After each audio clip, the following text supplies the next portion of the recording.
আজকে সকাল সকাল ঘুম থেকে উঠে খাওয়া দাওয়া করে বসে পড়েছি মেহেন্দি পড়তে। আগে ব্যাক সাইডের মেহেন্দিটা করে তারপরে ফ্রন্ট সাইডের মেহেন্দিটা কমপ্লিট করলাম। তোমরা যারা bridal mehndi, semi bridal, party mehndi পড়তে চাও তারা অবশ্যই আমার সঙ্গে কন্ট্যাক্ট করো ভীষণ রিজনেবল প্রাইসের মধ্যে। আজকের মেহেন্দির ডিজাইনটা তোমাদের কেমন লেগেছে সবাই অবশ্যই জানিও, আর কারা কারা মেহেন্দি পড়তে পছন্দ করো তারাও জানিও। তো আমি বেশিক্ষণ মেহেন্দিটা রাখতে পারিনি, স্নান করব বলে আমি তাড়াতাড়ি তুলে দিয়েছিলাম। তারপর স্নান করে খাওয়া দাওয়া করার পর ঘুমিয়ে গেছিলাম, আর ঘুম থেকে উঠে দেখি সন্ধ্যা হয়ে গেছে, তাই আমি রেডি হতে শুরু করে দিয়েছি। রেডি হতে হতে আমি তোমাদেরকে আমার মেহেন্দির কালারটা দেখাচ্ছিলাম, বেশিক্ষণ রাখতে পারিনি তাই কালার হয়নি, পরের দিন কিন্তু অনেকটাই কালার হয়ে যাবে। আর আজকে আমি পরবো এই স্কাই ব্লু কালারের শাড়িটা, আর এটা আমি এনেছিলাম মায়াপুর থেকে। তো আজকেও আমি যাচ্ছি পৌরসভায়, আর আজকে হচ্ছে সপ্তম দিন। আজকে বাড়ির সবাই মিলে আমরা যাচ্ছি পৌরসভায়। বাড়ি থেকে বেরোনোর পর এত পরিমাণে বৃষ্টি যে আমরা রাস্তায় আটকে পড়ি। বৃষ্টি থামার পর যখন হাঁটতে শুরু করি তখন আমার জুতোটা ছিঁড়ে যায়, তো খালি পায়ে কোনো রকমে কষ্ট করে আমি আসি পৌরসভায়। তারপর পৌরসভায় এসে তিলক পরে চলে যাই আমি প্রভুর কাছে, প্রভুকে ভালো মতো দর্শন করতে। আজকে জগন্নাথ প্রভুর মাসি বাড়িতে ছিল জগন্নাথ দেবের পুষ্প অভিষেক। প্রভুকে দর্শন করতে গিয়ে দেখি জগন্নাথ প্রভুকে পুষ্পে ঢেকে দিয়েছে সবাই। আর আজকের ভিড়টা তোমরা একবার দেখেছো, মানে 7 দিনের মধ্যে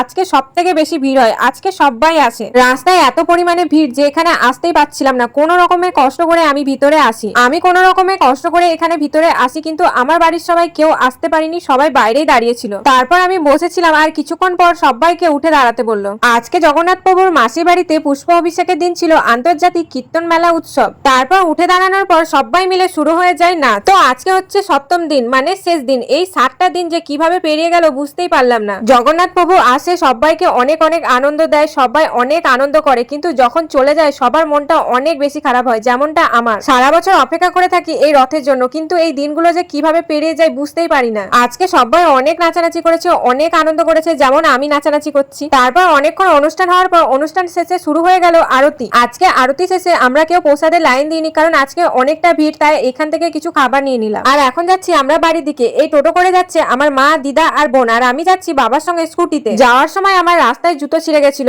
এত দেখলাম জুতোর দোকান, তাও খুঁজে পেলাম না, তাই আমাকে খালি পায়েই বাড়ি আসতে হলো। আজকের ভিডিওটা এই পর্যন্ত, সবাইকে টাটা।